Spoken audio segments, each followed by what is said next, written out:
pambola bino nzamba pambola balandi ya émission nul ne tiendra devant toi le suite okuta na bino na katkati na émission auto bande kolobela sur la sorcellerie dans la maison. Oui bi to bande kolobela ngo semaine passée l'autre semaine et toujours continuer, c'est une série enseignement où on a 6 parties donc le lot en troisième partie nabiso il y a notre enseignement sur la sorcellerie dans la famille. Et puis tu vas dire la sorcellerie dans la famille parce que makambi belé les kanaba vi nabiso bande konangai ezali na ba base dans les famille tout tanga kinabino l'autre fois na Genèse 27. La Genèse 27 ezali histoire il y a maman Rebecca na mwana na Jacob bazo empêcher li pamboli ya Esaü. Esaü aza mwana liboso papa abongi apesa ye bénédiction mais maman Rebecca aboyi alors akeko zo mwana suka ayeba sangisi. Alors, quand je parle de la sorcellerie dans la famille, il juste le peuple de Dieu, verset de la Bible et que le contexte. Donc ces gens-là, peut-être ne sont pas des sorciers, mais le contexte, il y a histoire. La réalité où vivre par rapport à ce que permettre de comprendre. Ça veut dire que les gens sont retournés vieux Esaü, vieux Nengeni Yo, Vino Yapasi, petit Jacob Azan Tambongo. Et bien, Esaü, maman na biso ya ndoki, ba coopéra na petit nanga, ba onde ba tu ba pécha ki biso, ba pécha vi nanga e bonga. Voilà bien aimé comment est-ce que tu vas dire que sur la sorcellerie dans la famille. Alors, les lots par la grâce de Dieu, le Seigneur nous a donné encore le souffle de vie. Dans un verset biblique, dans un livre à nombre, chapitre 27, tozozonga bien aimé na Bible a toujours pour n'akoyeba kozala na ba base oyo ko permettre biso to koka ko sola bien nombre chapitre 27 bien aimé na ngina tanga le verset 6 non na ba na verset 1 s'il vous plaît tout bas na verset 1 à 6 les filles de Tchelofkad fils de Épher fils de Galad fils de Makir fils de Manassé de la famille de Manassé fils de Joseph et dont les noms étaient Makla Nawa Bapatangi Bakombo Yabana Naye toujours verset 2 s'approchèrent et se présentèrent devant Moïse, devant le sacrificateur Éléazar et devant les princes de toute l'assemblée à l'entrée de la tente d'assignation. Verset 3. L'Éternel, pardon, Babina Boye, notre Père est mort dans le désert. Il n'était pas au milieu de l'assemblée de ceux qui se révoltèrent contre l'Éternel de l'assemblée de Corée. Mais il est mort pour son propre péché. Et il n'avait point de fils. Papa Nabiso Akoufa, Landanga, Abota Bana Mibalite, Batangi Azaki na Bana Basi 5, verset 4. Pourquoi le nom de notre père serait-il retranché du milieu de sa famille? Parce qu'il n'avait point de fils. Donne-nous maintenant une possession parmi ses frères. Moïse porta la cause devant l'Éternel. Moïse pas monier lequel y est. Bana Basi Baza 5, Papa Nabanga Bota Mwana ya Mubalite. Alors Bandoki ya famille ya papa. Bazwa biloko nyonso parce que bino bana basi bo kende alors bana basi oyo bake ko revendiquer par Moïse papa na biso akufi asala ki masumu na ye azala ki mutama bete bato batombokela ki nzambe mais le papa na biso akufi atiki héritage famille papa bazwa bandoki bien de ma famille papa bazwa biloko nyonso ba fille o bake pa Moïse na bino loba na biso nde Moïse a memi problème pas nzambe. Bible le dit que dans verset 5, a dit que Moïse porta la cause devant l'Éternel. L'Éternel dit à Moïse, verset 7, les filles de Tchelofkad ont raison. Tu leur donneras en héritage une possession parmi les frères de leur père. Et c'est elle, Ndebakozwa, héritage bien aimé à papa Nabango. Alors, Bananzambe, et l'on est au bandit l'élo, qu'on le met la sorcellerie dans la famille. Ozo comprendre que na kata histoire oyo bana basi mitanu balingi ba perdre héritage na bango à cause ya famille à papa. Et quand je parle de la sorcellerie dans la famille bande konanga, la lingi totale ba réalité. Quelles sont de réalités oyezo landa biso bien aimé jusqu'à ce que lelo tous la peut-être réclamer, tous la peut-être bien aimé ba vina biso et bana ko koma na kakate ba trouble moko quelconque à cause de la sorcellerie dans la famille. Ba yebi ke biloko oyo eza ya bana wana mais bango ba jouer komi ya bango ba jouir nango bango na bana na bango. Bien aimé. Alors, je disais ceci, et comme il attend chacun de nous, à koyeba, qu'est-ce qui s'était passé? Alors, l'élo, et l'on est toko lobela, pour la sorcellerie dans la famille, et bon, baba histoire ya famille. Bien aimé, la sorcellerie dans la famille, ezali na ba histoire nango. Directement, une pensée me vient en tête. Naouta ki koyamba maman moko, ça fait 2-3 ans. Maman na azeb sangabi pasteur. Nde na zabo na comprendre te na nanda kwa libala na bana misatu na subaka na mbetu. Vous permettre peut-être terme wana ko choquer bolimbi sanga. Alors, alobi na terme wana. Et to bande ko sambela po na mama oyo. To sala mo ba suivre ba prière na ye, bande ko na ngai. Un jour na tei na bi chacun a rebobiné histoire ya vie na ye. Bien, on doit rebobiner. Peut-être qu'est-ce qui s'était passé dans la vie pendant un moment. Si on a ba prière, à côté de la cousine, basala à peu près 15 ans bakuta na kate ba na Kinshasa ba baza bakota ba ntele ba tsango bakote ba maluku bande kwana baza bakote na biso ya bakitambo kotoyo. Alors bien aimé, alobi clairement alobi ke to kute na cousine wana netika na par hasard. Alobi nanga na lukakayo. Nenge ba vi na biso na famille ezo simbate nazaki na besoin to solola yo koma ko sambela ngape na sambelaka problème na biso ezali boyi mukolo papa na bino akufi azoloba na mama na ngai wana église azoloba na yalobi mukolo papa na bino akufa papa na biso c'est-à-dire papa na bango ya cousine wana papa na bango za papa kulutu papa oya maman na biso na azali mwana katkati et puis na bazaki na frère papa mususu ya frère ya papa na bango abi mukolo papa na bino akufa ça faisait 32 ans depuis papa na bango akufa abi ngana zalaki na 9 ans leur papa na biso akufi donc elle avait déjà 40 quelques années leur ato sola naï alobi na ngabi pasteur cousine na biso na pe ya maman mubimba pe alobi mukolo papa na bino akufa na ke ko découvrir lettre moko lettre ngo mutakomango eza papa leki akomela ki papa na biso papa kulutu atuni yeboyi bolingi botia Pierre Tombal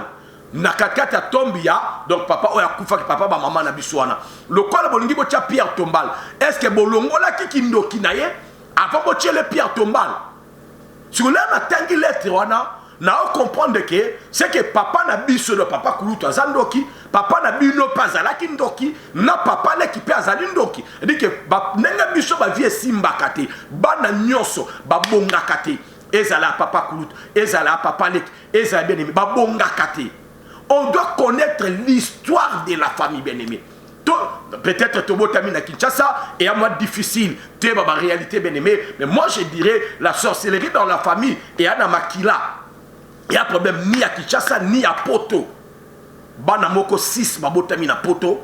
Bien aimé, famille papa na bango na Kinshasa ba réclamer baba la bango. Vous imaginez le kandengwana. Alors, nangana lo bali susu boyelelo que chacun de nous abanda ko luka abimé la wapi. Totanga un verset avant na tolo ba bien aimé quelqu'un makamunzambe a tchengai à cœur le lot. Tozi Bible na livre Ésaïe chapitre 51.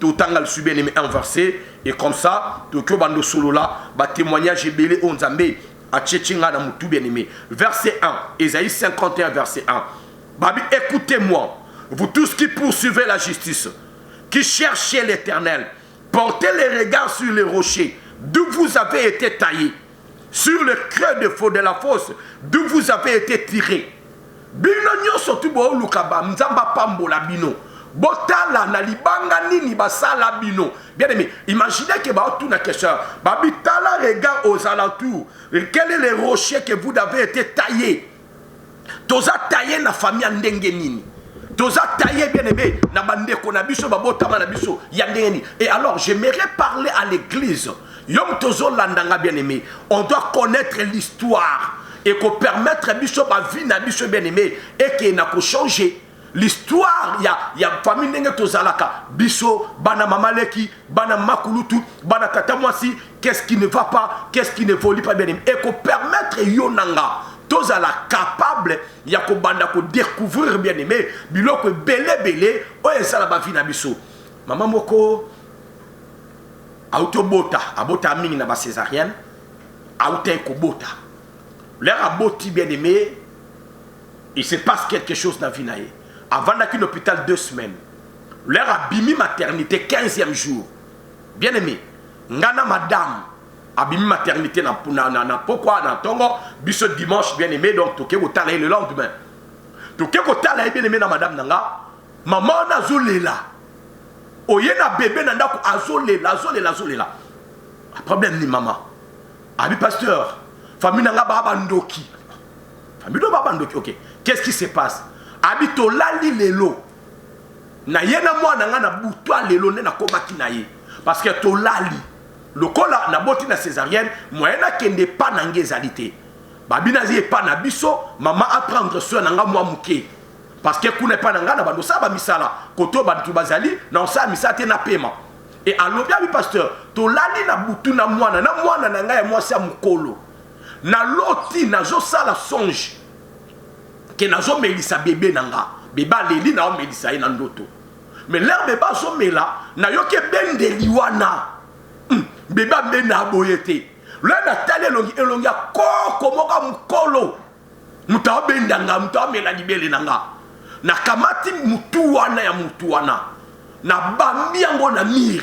na kata songe nanga na zupenda mutu akoko wana na vise na mir ekobeta pena na mir mbamona oka bébé nanga bando lela oh na sutuki boye na uto bamba mwana nanga na mir mwana na bimine maternité lelo na surtout que muto ya bando melanga libele nga na moni elongi ya koko papa na zwaki bébé nanga na bambi na mi so mwana nanga oya mukolo ana 13 ans to lalaki na ye amoni scène nyonso mwana komo kima mwana obanga nga comment mama abandi ko bamba mwana na simbi bébé nanga na auto bimane maternité na visa bébé na mir beba beta tout na mir beba bando ganga so mwana moni scène mwana tout na ba question mama zandoki et loko ni mama sali bébé alinga kayete le mwana moni scène nyo surtout na sali bébé nanga abando lela pasteur mama nanga indoki koko na biso ndoki nga famille nanga mubimba pasteur baza kaka bandoki do na comprendre te elo ni de salami lelo na butwa lelo elo koni balingi nga na sabene me ayena mpangu na bango place à bota ma place à kola peut-être à kanisa za na sécurité mais la sorcellerie à famille na ye bien aimé est bloquée et kangiye bien aimé na ngina lo bana biso boye il est temps que chacun de nous abanda ko comprendre ba makam o ezole kana katkata vinaye ndeko moko to sambela na ye azolo balobi ngai na olota na katkata butu nanga na moni parce que to kota bien aimé peut-être le mina le mokuna na ndengeni ba tribunal de salamaka na katkati bien aimé yaba sorcellerie dans la famille ba ko bando sambi so bien na likambo et puis ba bando condamné na katkata likambo wana bien aimé Toyoka, toyeba la sorcellerie dans la famille. Je vais encore parler d'une autre chose. Parce que bien aimé, na kakata domaine à délivrance oyo. Même si tu coûtes un makambe belé, alors même tu partages à témoignage peut-être que sungabiso, tu se retrouver toya koluke le nzamba ensemble et nzambe akokambo la biso ndekonanga. Oui, maman na baba no vanda quelque part nde batu bazaka même si ba mapango batu ba porte belé même si ndako moko munene oto ando benga piro ba correct. Mwanda kwa nabe mesi la presque pas alors famille obakota batu bazake belé na lupango wana filmo ka utamboka aina kakata lupango na wana bandi ko vanda de konanga le bazo vandaka basutiko be garçon boka komo lingayi mwasi ya noko ya fi wana zo pekisa garçon wana kolinga yete kolinga garçon lo biodo aza jaloux ya jalouse nanga ndenge ninga lingi mwasi parce que aboko la ka fi wana ya mwana zo nyoko la fie alingi ngana bala yete. Mais maman a dit pasteur, na tiki ba, abana peta ba rapport, abi na tiki bango. Mais moi na ana zando qui va bien gagner na mboka po azando qui aye na kindoki na ye.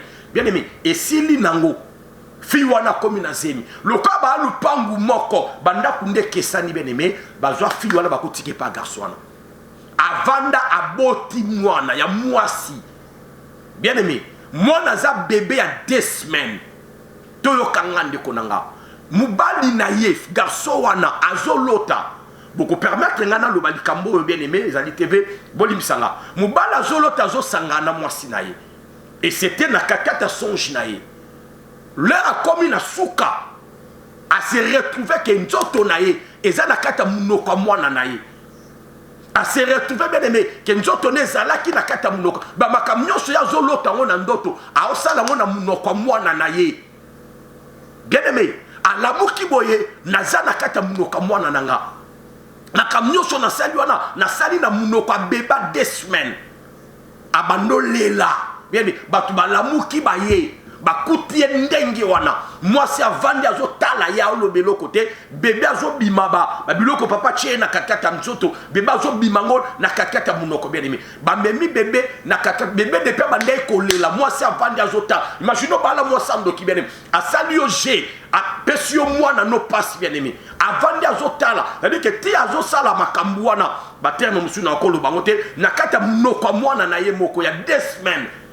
Et moi, si avant de mettre au talaye, il peut bien aimé, l'air assisi ma kamunaye, na bébé n'a pas toi qui bébé bandé collé là depuis kala. Papa n'a kakata kindoki, aye bien loko, mon côté, yo salma na vie naye. Ayo surtout qu'a bien aimé, l'air si assis ici ma kamunaye, mais à auto salango, ayo remarqué à obi misanzo tonné na kata munoko bébé naye. Bien aimé, batubaye, ndegenine, maman na lobby, na lobaki na yo. Mwana babengani na mboka pona kindoki yo ndimi ko bala ye olobaki na nganga na za jalouse pona na opekiso linga ye moni nenge bandi boye esili pona bino bien aimé na minute oyo to loba na bino bébé wana kufaka 2 jours après akufaki après garçon wana bakanga ki bien aimé titi finalement akufa fille wana bazongise na mboka suite na ye na yebite. On se comprend comment Kindoki bien aimé. Et les cas, yeba histoire. C'est vrai qu'Azali, moi, ce lingio bala. N'a pas qu'ici mouta bala te. Mais bien aimé, Nazan a besoin que l'église, toyeba que la sorcellerie dans la famille existe. Et comme ça existe, c'est à nous bien aimé. Bible le but, autant la Ésaïe 51, verset 1. Bible le but, bino bo lukanzamba pambola bino. Botala na libanga nini bataya bino. Bien aimé, j'ai été taillé quelque part. Libanga ya famille nini na outela na bimela. Et c'est comme ça que, et qu'on permettre bisotos à la capable, chacun a la bien aimé koyeba, na biba bendanga na libusuni na libulu nini. Bible mtezolo bayango, on va bien aimé avoir la pensée de connaître ce qui se passe. Et qu'on permettre à biso to bito bunda bitumba la prière bien aimée to ko bunda bitumba comme il faut. Et puis quand ozolo babiloko oyo na ngito tanga histoire ya bana Israël. Bien aimé, tozui Exode chapitre 17 verset 21. La Bible qu'est-ce que j'ai dit verset 16 rapidement Exode chapitre 17 bien aimé totangi verset 16e. Ezali solo il y a Moïse na ba Amalécite ndekonanga. Verset 16 Bible le dit, il dit parce que la main a été levée sur le trône de l'Éternel, il y aura guerre de l'Éternel contre Amalek de génération par génération. Amalek azanani. Amalek azobundisa Israël. Là Israël a outi bien aimé na a outi na Égypte aza kolemba. Israël a outi koza l'esclave. Israël a fatigué, a lassé. Mais dans nzela bien aimé ya kozonga ya Israël bakutani na Amalek. Amalek ya bando bundisa bango. Ebini nango bien aimé. Moïse ebisu Josué kendo bunda. Bo bunda na bango. Ngana ko mata likolo ngoma na ko tia maboko likolo. Comme ça ndenga na mata likolo na tia maboko likolo yo kendo bunda na bango. Mais Amalek azanani. Amalek azakoko ya Isaïe. Amalek azana kata famille ya Israël. Amalek aza mutalibanda te. Amalek a compté parmi les ennemis. Amalek a dit frère. Tout en la Genèse chapitre 32 verset 16. Genèse chapitre 32. Bien mais tout en verset 16. Côté nini Amalek a zouta. Bible zolo banabi soboye. Qu'est-ce que je disais? Chapitre 36. Alors verset 12. Je crois que c'est ça. C'est ça. Bien mais Bible Genèse 36 verset 12. Et Timna était la concubine d'Éliphaz, fils d'Ésaïe. Elle enfanta à Éliphaz Amalek. Amalek azali koko ya Isaïe. Israël ba Moïse bien aimé, bazali ba koko à Jacob. Bien aimé, on veut comprendre le kwana. Amalek azo bundiso pourquoi? Parce que Amalek a une histoire ya famille na bino. Que biloko oyo papa na bino Jacob a tike li bino belé et zalaka biloko ya papa na biso Isaïe. Mais c'est quoi qui nous kota? Na kakata kindoki wana et ça dit que il fallait papa na biso Esaïe nde azala na ba bien mais ça là que papa na bino Jacob a botola yango na mayele ne mabe na kimuyibi c'est que bana ya Esaïe ba yebi histoire bien aimé ba yepo bundisa Israël nzamba bibo bunda. C'est ça le vrai problème parce que bien aimé yo kanga na expliquer biso to ko banda ko attaquer bangote mukolo ba ye ko attaquer bien aimé bunda na prière okolonga bango to bunda na makofite ndeko nanga. kota mabondeli parce que balingi balelo bana balingi bakanga misana yo ba freiner vie na yo bien-aimé na kindoki ya famille mama leki mama kulu tata mo bébé to kota na mabondeli to kolonga bango comme ko permettre te yo banda bango oh non OK na reçoit ça y est bano aussi problème oh non yo mutu bando bundise mutalibo sote azanoki so to bundise nzaba opera to tanga nguna na Deutéronome 2 même histoire bien-aimé kaka ya bana oyo ya Esaü na bana Jacob Deutéronome chapitre 2 na bando tanga juste très bien-aimé na bandi banda na verset 1 tina 6 mais nga na bandi ko tanga partir à verset 4 nzaba bi donne cet ordre. Vous allez passer à la frontière de vos frères, les enfants d'Esaü. Nzamba benga bango ba frère nabino, bana ya Esaü, qui habitent en Séhir. Ils vous craindront, mais soyez bien à vos gardes. Bakomando banga bino, mais bokeba, ne les attaquez pas. Vous comprenez? Nzamba bi ko attaquer ndo ka famille. Ne les attaquez pas. Bible le Bible, car je ne vous donnerai pas dans leur pays même de quoi poser la plante de votre pied. J'ai donné la montagne de Séhir à propriété à Esaü. Nzamba pesa bando ka famille na bino pe moi bozwi na bango. Soko bando ke no finga noko, tata moi si be baro lia yo. Mais soki ya ye ko attaquer yo. Bien mende, leur Amalek a attaqué Israël, babundi, balongi Amalek. Mais Nzamba alobi bo kota na pays na bango. Yo ka to continuer. Nzamba bi na bango boy. Verset 6. Vous achèterez d'eux à prix d'argent la nourriture que vous mangerez. Et vous achèterez d'eux à prix d'argent, même l'eau que vous boirez. Bo sombe pa na bango. Bo meko tumbo la bango te na permettre te bino bo longa bango te. Imaginez bande konangai. C'est comme ça que chacun de nous a la capable ya comprendre l'histoire ya famille. Et ce na yebi makambeleka na famille à papa, bien aimé, et ko permettre nga na bando luke logi na nzambe penga na kolonga. Ce na yebi makambeleka na famille à maman et ko permettre nga na bando luke logi na nzambe penga na kolonga. Bien aimé, parce que bando ki bakoya ko attaquer nga ikaka. Bana ya Tchelofkad bakenda epai bien Moïse babi papa na biso akufa na masumu na ye mais babotoli biso biloko Moïse a memie pa nzambe mais bana abi pesa bango. C'est comme ça que bunda bien aimé. Na yebi ke biloko eza papa. Famille papa bafanda kawana na ke panza me bien aimé. Nzamba kozongi selanga biloko nanga parce que ezali ndengi wana. Na mbai papa moko. Place sala kamuta mimai na musala noko na ye. Noko na mwana kasi baba papa noko azape na mukolo makasi okipe ko bota ye mais mwana kasi pas za licencié asi servi à classe bien aimé ba évolue kana mwana katikata musala bango.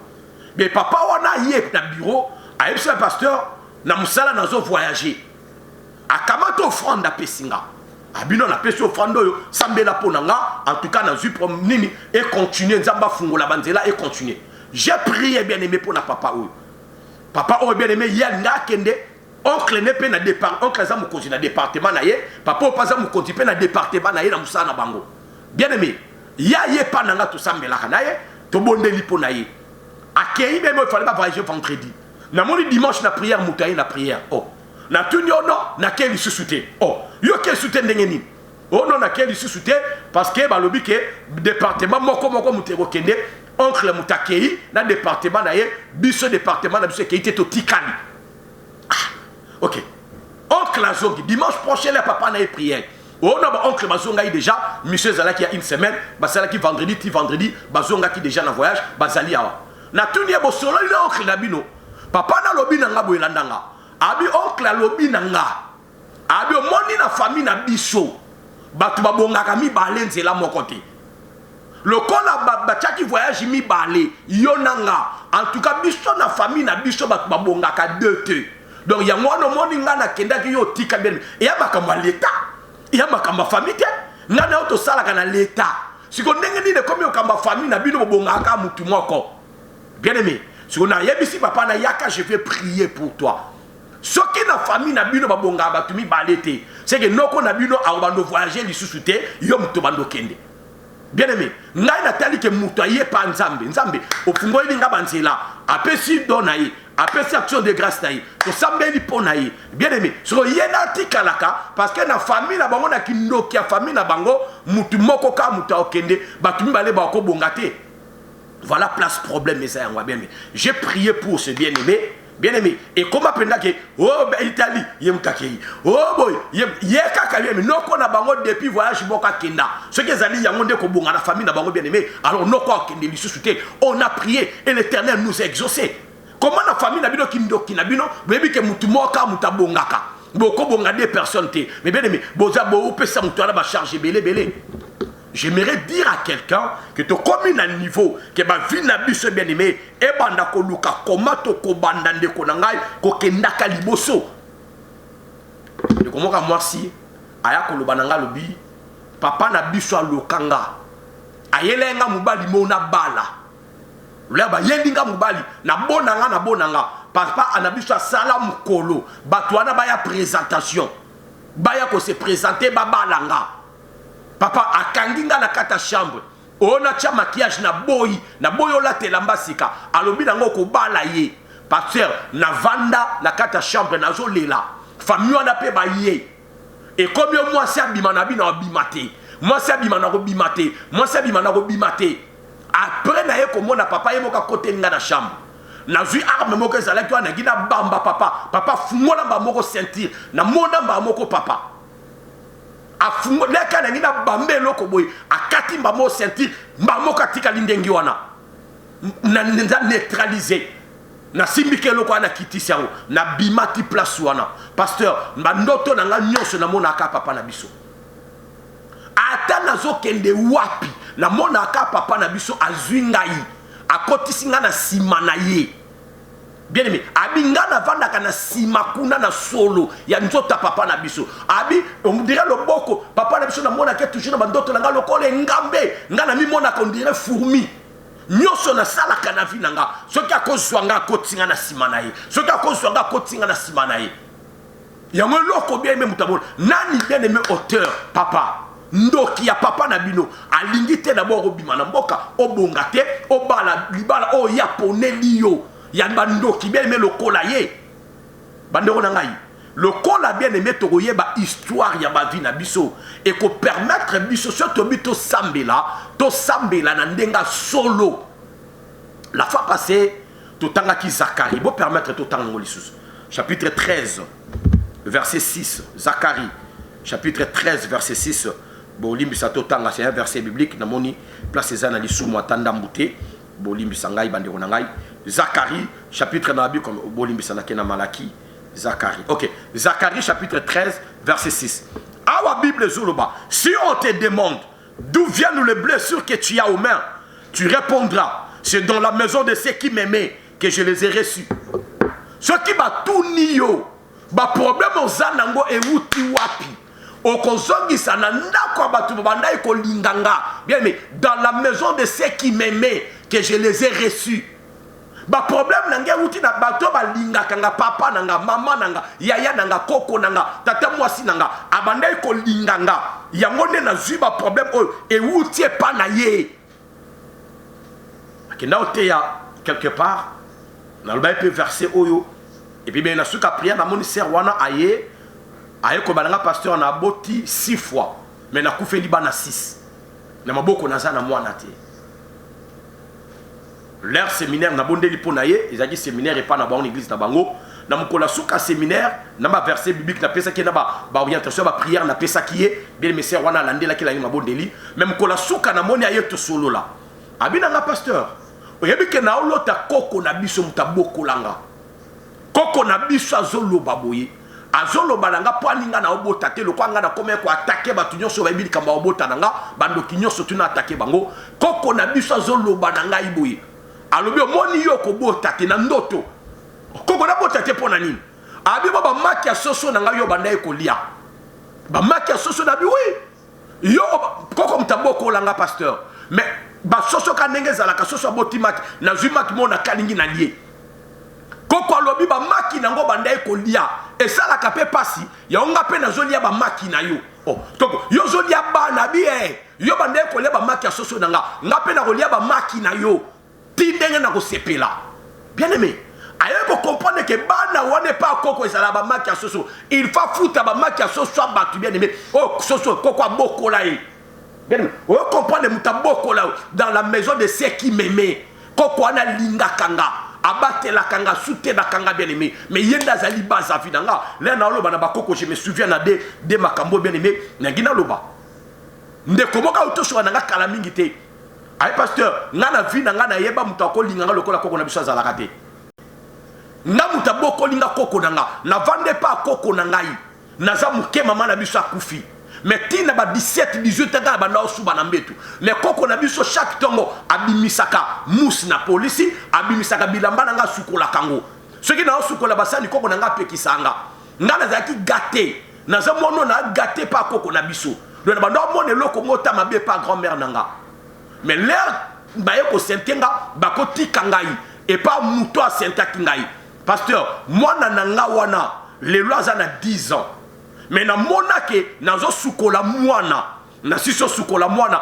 là na bongisa mwana na moni koko nanga yaki et bien solo bananga ozo sukola mwana pour que no boaka ye oh est-ce que baboaka mwana ko banda mukolo wana pasteur na yoka posa ko boma mwana nanga tile lo mwana komi na 10 ans koko nanga na ebeke mutalinganga lokola zalite zoka ye mutabloka vinanga zoka yende ndoki avinanga quelque part bien aimé c'est wana ye na makamba ko bota 18 ans na libala bota te ba kenana hôpital na mbane bien aimé nyoso normal ba pesa mbongo nyoso to libala mais 18 ans c'est roi bota kate bien aimé alobi tellement que leki na attaquer ba noko mingi bolia mbongo abatu.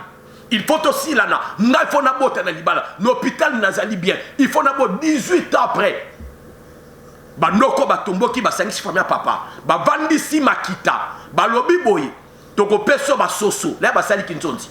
Toko peso ba soso. Biso famille maman to pesa soso na biso mwasi. Famille papa bo pesa peso soso na bino. Kende na ba soso mi bale.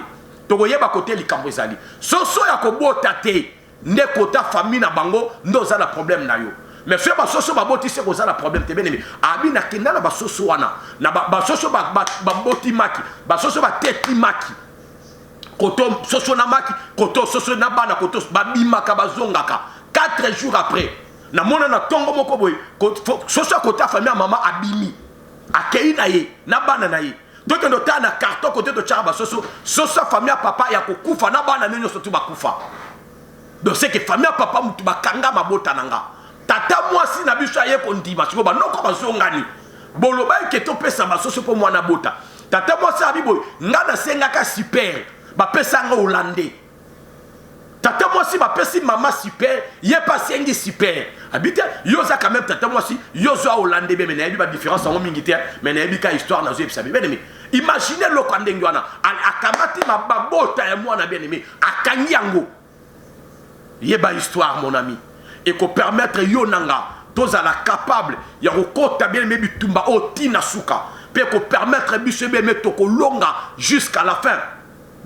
To comme un niveau to s'embrouiller les sociétés que chacun de nous abanda ko comprendre et pas ni ba bende langa et pas ni na wuta na famille ni na bima problème n'angeza la ka problème ni bien-aimé nani ngo zo kanga zo bloqué ba vie na biso et cause la important de konanga chacun de nous a sa conscience soit et c'est aussi ma conscience soit na té. Bien aimé, bah âge so poussana, bisonne to bandolé là. Mais surtout aussi conscience de konanga, bah âge a te poussani, mutaolé la zalité parce que il n'est pas encore trop tard de konanga. Tellement la prière. Tala, kitambo zaka pembe na beme, biso zaka na mai ndombe na komina kitambo awa. Ya kato ko bonde là. Et nzambe na yo, akosala amine ne bien aimé, na libota na yo. On va chercher la face de Dieu. Et bien aimé, le boko na nzambe et ko sala amine ne. Na auto sambe là, na famille moko. Bien aimé, ba maman mi kolo na ba papa mi kolo. Mais muta dessina vi na bango ezali papa leki na bango. Baz abi tozala ki dans le mike. Moins de 20 ans. Mais papa leki na biso ayeba ki ke yo abenga yo abi yo kende wapi na vi na yo ko suka kaka abi. Maman na biso na mukolo plus de 50 ans. Ti le lo azala kanol panga famille. Papa leki na biso ande ko sabi yo ko suka awa. Ndeko na biso muswa mubali mayele na classe. Mais papa leki vandeka biso yoko za soda. Soda pamba nyangundu. Yoko za soda mulongo. Yoko za abandeko benga yende ngiwana. Lelo ndeko na biso wana akoma akata classe ye moko. Titi finalement akenda ko mikotsa na armée. Et pas écoute azato ye bakate suka za la kawat. ami comme ça soda mulongo papa leki na biso mutalobango abanda bana ser na biso yo ko bala te yo ba bando sente yo maman nazana bana 7 na ba papa 7 bien aimé yo kangai muta dessina ma vie na biso papa leki tozala ki même pas na 20 ans mais pourquoi na tango ano sambela kité. C'est ça le vrai problème de Konanga. Pas dire papa leki azolo ba bien mais au monde ngolo ko ma sécurité makamoli mweza na ma sécurité de Konanga. J'aimerais dire à quelqu'un, il est temps que chacun de nous ait une conscience que tu as tellement bien aimé et surtout tellement non rappelez bien aimé yo nzambe no akosala. Je vais te rappeler encore nzambe no aza capable akosala. Est-ce que tu vas au kanga bien aimé na ina biso que nzamba akosala parce que il est temps que ma kambu ya famille ma bekindo ki aniva famille yeba histoire. Autunga question toko yeba histoire ndenge nini totangi Deutéronome 32 pour na tobanda ko chité malembe pour na lelo Deutéronome 32 verset 7 Bible zolo baboye na zotanga na Bible Deutéronome chapitre 32 bien aimé le verset 7e Bible lo biboye. Je lis au nom de Jésus-Christ. Rappelle à ton souvenir les anciens jours, passe en revue les années génération par génération, interroge ton père, il te l'apprendra. Tes vieillards, ils te le diront. Bible lobi soit vinayo. Rappelle à ton souvenir les anciens jours. Bien aimé, yomoko bandota la makamwa kala. Il y a vie à famille. Lieba yangonde konanga est très important. Bando luka makamwa kale lobama baloba nini salama nini bakanga. Et Bible lui rappelle à ton souvenir les anciens jours. Et Bible continue. Passe en revue ta vie, génération par génération. Au tali génération na bino, de bozo vivre comment? Tala génération ba papa na bino, ba viva ki comment? Tala génération ba koko na bino, ba zala ki neni. Tala siko génération ba na boboti, ba vivre comment? Nde comment kaya ki toke na famille na ba toke ndo sa prière bien aimé, toke na ko sa la prière, na pe sa verset auto andi ko partager. Nde mama kulutu, mama mukolo vraiment bien aimé. Azolo bana bango baleki na eba mama monsieur belebele na bana na bango na bakoko na bango ado mwana ba pango toze bamba za mapanga papa na biso atika mais biso génération na biso to kokyo so baba mapangu te tozo va na mapanga papa na biso atika to komi kutu kote kango mais bana na biso bakoki kutu kosala le côté bakangi na pasi bakoko na biso kutu donc moyen to le bezalité de ba papa na biso azalaki bien biso tozalaki assez bien bana na biso esimbité bakoko na biso penda moyen te bien aimé on se comprendre que apesi biso histoire il y a chaque génération. Quelle est bien aimé la situation? Il y a génération, génération. Bible passe à revue ta vie génération par génération. Au tali génération na bino lelo, bozo vivre comment? Tala génération ba papa na bino, ba maman ba viva qui comment? Tala génération ba koko na bino. Mais biloko wana e kozala ba réalité au chacun de nous a ko bien aimé cette conscience là pour comprendre que non ma vie est ko kendeli susu ndenga boyete na lukelu nzambe na lukande na ko bima. Yeba histoire et qu'on permettre yo bien aimé aux à la capable aux à la à mesure il y a commis kangola il y a commis bimisa bien aimé la situation là et puis deuxième chose il faut connaître les activités sataniques qui se font dans la famille. Yeba activité satanique bien aimé oye salama na famille na bino et belé ba yeba activité satanique ya mabotate peut-être ba simba ba kisi peut-être bien aimé bazala ki batwa ba bota bino l'inceste. La famille belé même peut-être aux attaques pour le belango. C'est-à-dire que quand on a bino à balaka, maman le qui na bino ya babota ba maman na bino, ba maman na bino baboti bino bien aimé. Donc quand on a bino na maman le qui na bala na ki bien aimé, déjà compliqué bino. Bo bimé la wana. C'est-à-dire que mutuna mutaba na kota la bien aimé un peu. Quelles sont les activités sataniques o ezalaka na kata famille na biso? Est-ce que tu as tabaki ici? Est-ce que Bakindo Kezalaki? Est-ce que Mbongo Bele, Mbongo Wane, Mbongo bien aimé, il y a Kitoko Mingite? Est-ce que bien, sur la réalité Wanande? Et que ça là que Moutnamtu Ameka Koyeba bien aimé, histoire, il y a famille naye, histoire, il y a vie naye. Et tant qu'on a Koyeba, histoire, il y a vie nanga, histoire à famille nanga bien aimé, Nalukasuko prière. Ce qui n'a peut-être été bien aimé, n'a luka basal ensemble, au baku orienté ngai, na ba prière à vraie délivrance ne konanga. Il n'est pas trop tard à Jésus pour ça. âge nous tezo les kande konanga yeba histoire de comment quand je suis un pasteur biso so to comme na 40 ans to kufe la mobile to ba la cannabiso mais so comme na 40 ans nie mobile a kufi mais ngana comme na 40 ans au lieu mobile a kufa mais au lieu mobile a kufa mais libala na ngie kufi na biso o ça va ami pasteur le bi ça va na libala kufi ozo se per d'habiter nazo ba ça va pour na garçon wana mobile na yo alingaka kufa mais au lieu mobile a kufa na libala kufa mama yo pour nini ngana préféré que tu libala nde kufa pour garçon ko toko nzamba lingié bino na 40 ans beaucoup fait la kamibali ayebi histoire mais a commis na 40 ans bien aimé na vie na ye libala ne mute kufi mon bala kufité et loko nini okoyeba na 4 ta vie na yo réalité nini okoyeba na 4 ta vie na yo makam nini okoyeba na 4 mais yango nde mutu ezali objectif na biso ya enseignement lelo sur la sorcellerie dans la famille. Qu'est-ce que tu oyoka li solo nini et donc on nous comprenant na 4 vie na bino. Alors je donne le verset comme ça bien aimé to clôturer et puis to continuer bien aimé mokola poso oyo ekoyaka bien aimé to tangi psaume 141 verset 4 to toke na psaume pour na to clôturer pour na lilo psaume 141 bien aimé le verset 5 psaume 141 verset 5 Bible zolo baboui. Que le juste me frappe, c'est une faveur. Qu'il me châtie, c'est de l'huile sur ma tête ne se détournera pas. Mais, de nouveau, ma prière s'élèvera contre leur méchanceté. Que le juste me frappe, bien aimé. Dans qui m'a été Joseph bien aimé. Allons voir famille. Mais prière na yo, et la méchanceté na bango. Prière et s'élever contre leur méchanceté.